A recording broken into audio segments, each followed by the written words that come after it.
Hola, ¿cómo están? Bueno, hoy queremos dar un estudio bíblico que trata sobre la humildad. Así que, ¿qué es la humildad? Es el tema de hoy, porque hay mucha confusión cuando hablamos de humildad, ¿verdad? ¿Qué es humillarse? ¿Qué es la humildad verdaderamente? Entonces queremos hoy ver a la luz de la palabra qué es lo que realmente quiere hablarnos Dios cuando nos habla de la humildad. Bueno, cuando la Biblia nos habla de que podemos acercarnos a Dios con un corazón humilde, ¿qué es humillarse, verdad? Porque en toda la Biblia nos habla de la humillación, de la humildad, ¿verdad? Entonces, ¿qué es humillarse? Y mucha gente cree que humillarse es entregarse, hacerse débil, denigrarse, ¿verdad? Pero muy por el contrario, nadie puede humillarse si primero no tiene un estatus alto al que renunciar, ¿verdad? Así que humillarse significa renunciar. Estoy renunciando a un estatus que yo tengo para hacerme más, para bajar de nivel, ¿verdad?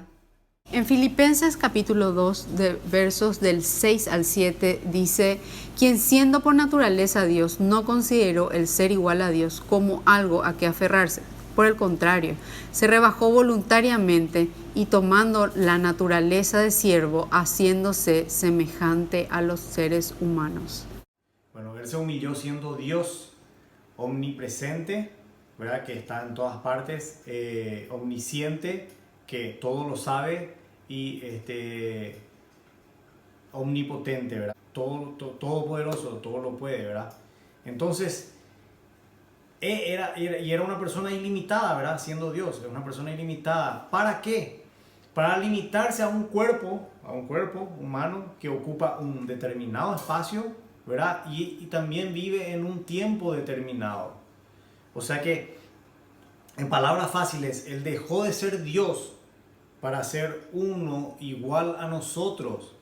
¿Qué significa eso? Que Él sentía dolor, Él sentía hambre, Él sentía frío, Él se cansaba, Él tenía sueño. O sea, todo lo que nosotros sentimos, Él también. O sea que Dios renunció a ser Dios para ser hombre eh, limitado, a ser un Dios ilimitado para ser hombre limitado. ¿Para qué? Porque Dios quería, allá en el Génesis, como habíamos visto, Dios no quedó contento con esa ruptura entre creador y creación, entre padre e hijo. Entonces vino a reconciliar esa relación.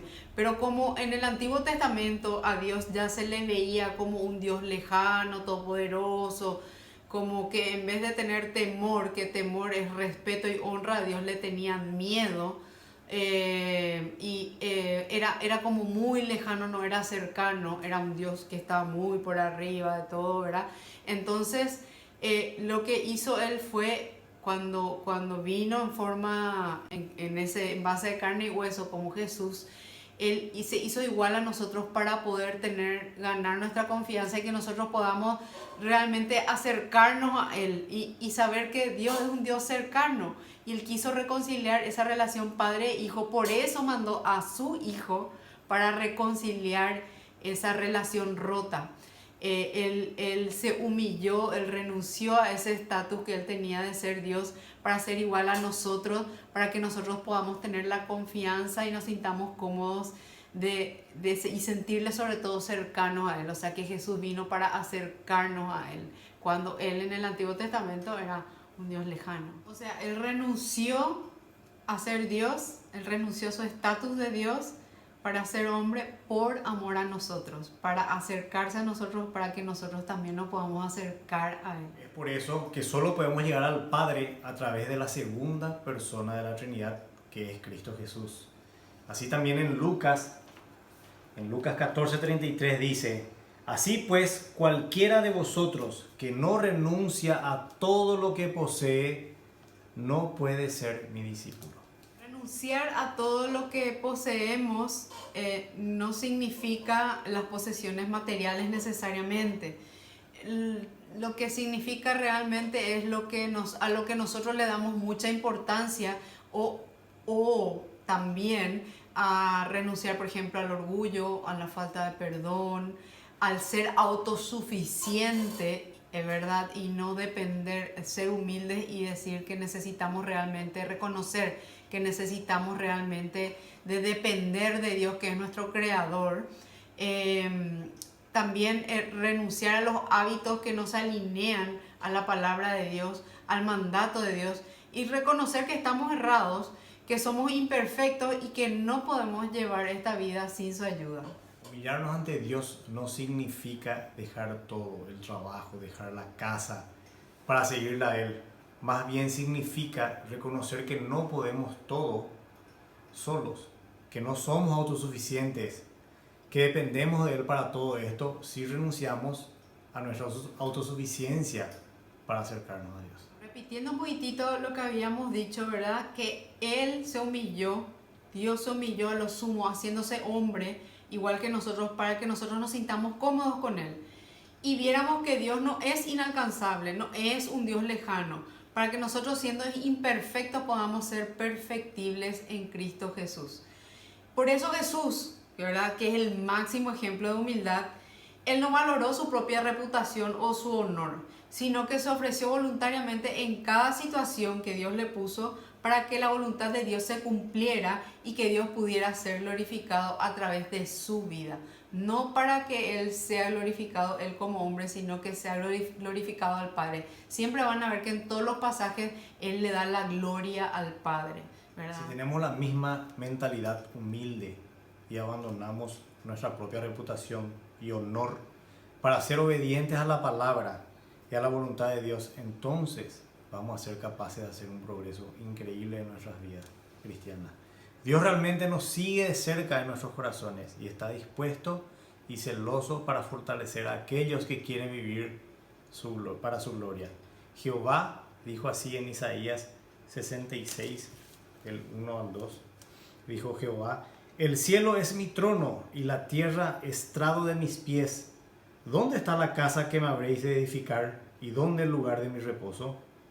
Mi mano hizo todas estas cosas, y así todas estas cosas fueron, dice Jehová. Pero miraré a aquel que es pobre y humilde de espíritu y que tiembla a mi palabra.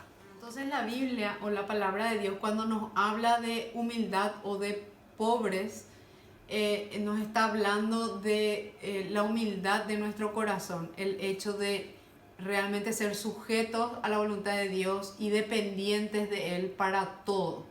No dependiente de nosotros mismos.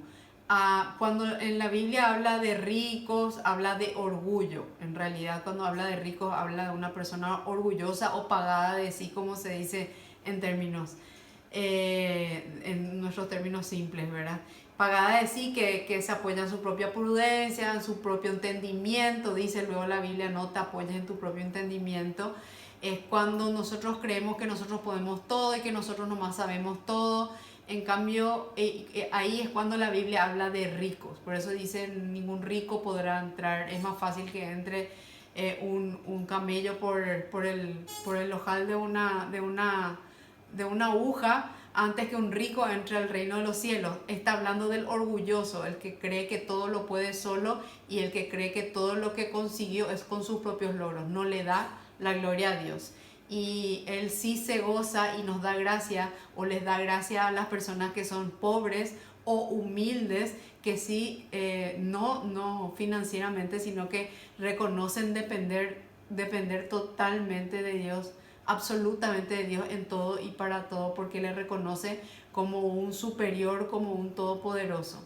Bueno, eso fue el estudio de hoy, así cortito, sobre la humildad. ¿Qué es la humildad? ¿Qué significa humillarnos? ¿Qué es, según la Biblia, ser pobre, ser rico?